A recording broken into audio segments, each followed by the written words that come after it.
Traders को उसके पीछे तर्क दिखता है। जैसे ही यह भरोसा डगमगाने लगता है, ट्रेंड कमजोर होने लगता है। एंट्री के समय ध्यान दें कि सिर्फ एक सिग्नल पर भरोसा न करें।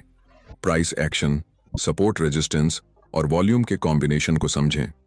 जैसे ही प्राइस पिछले हाई को तोड़ता है और वॉल्यूम बढ़ता है, यह मजबूती का संकेत देता है।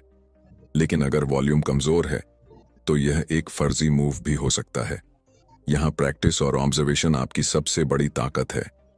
स्टॉप लॉस की अहमियत को कभी ना भूलें। चाहे ट्रेंड कितना भी मजबूत क्यों ना लगे, मार्केट कभी भी पलट सकता है।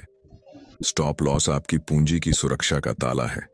इसे सेट करना वैसा ही है जैसे कार चलाते समय सीट बेल्ट पहनना। आप हादसे को रोक नहीं सकते, लेकिन उसके असर को कम कर सकते हैं।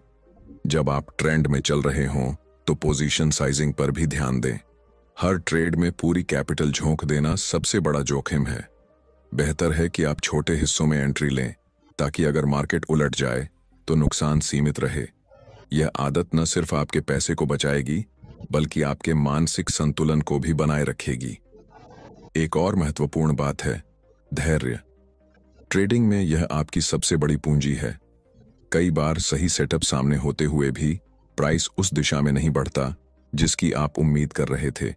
ऐसे समय में घबराने के बजाय धैर्य रखना जरूरी है। यह खेल सिर्फ पैसे का नहीं, दिमाग और अनुशासन का भी है। अब अगर हम असल जिंदगी से जोड़कर देखें तो यह ठीक वैसे है जैसे कोई बड़ा लक्ष्य हासिल करने का सफर। आप हर दिन छोटे छोटे कदम उठाते हैं, प्रगति को परखते हैं और सही वक्त आने पर बड़ा कदम उठाते हैं। ट्रेडिंग भी इसी मानसिकता की मांग करती है। जल्दबाजी यहां सबसे बड़ा दुश्मन है। अंत में याद रखिए, ट्रेंड पहचानने और उसका फायदा उठाने के लिए आपको सिर्फ चार्ट नहीं, अपनी भावनाओं को भी पढ़ना होगा। डर और लालच दो ऐसी भावनाएं हैं जो हर ट्रेड को प्रभावित करती हैं। जब आप इन्हें नियंत्रित करना सीख जाते हैं, तभी आप असली प्रोफेशनल बनते हैं। प्राइस एक्शन आपको संकेत देता है, लेकिन उसे समझना और उस पर टिके रहना आपके अनुशासन पर निर्भर करता है।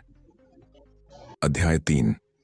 हर चार्ट पर छुपा हुआ असली खेल तब सामने आता है जब आप सपोर्ट और रेजिस्टेंस की ताकत को समझते हैं।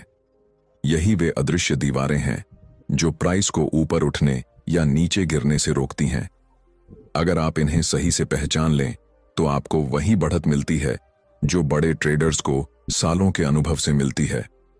इस अध्याय में हम सीखेंगे कि ये स्तर कैसे बनते हैं, इन्हें कैसे पहचानें और असली ट्रेडिंग में कैसे लागू करें। सोचिए, जब भी प्राइस बार बार किसी एक स्तर पर रुकती है, वहां खरीदार और बेचने वाले दोनों का असली इरादा सामने आता है। अगर बार बार प्राइस किसी खास लेवल से ऊपर नहीं जा पाती, तो यह रेजिस्टेंस है, मतलब वहां बेचने वालों का दबाव ज्यादा है। वहीं अगर प्राइस नीचे जाने की कोशिश करती है, लेकिन हर बार किसी खास लेवल पर टिक जाती है, तो यह सपोर्ट है, मतलब वहां खरीदार हावी हैं। ये स्तर केवल चार्ट की मार्केट की सामूहिक मनोविज्ञान का प्रतिबिंब है। जब आप सपोर्ट और रेजिस्टेंस को पहचानते हैं, तो आप मार्केट की धड़कन सुनना सीख जाते हैं। असली खिलाड़ी इन स्तरों पर ही अपनी रणनीति बनाते हैं। उदाहरण के लिए, अगर प्राइस बार बार किसी रेजिस्टेंस को तोड़ने की कोशिश कर रहा है और हर बार थोड़ा ऊपर बंद हो रहा है, तो यह संकेत है कि खरीदार धीरे धीरे मजबूत हो रहे हैं। इसका मतलब जल्द ही ब्रेकआउट हो सकता है। रियल लाइफ में यह वैसा है जैसे आप किसी बिजनेस के सौदे में बार बार बातचीत कर रहे हों।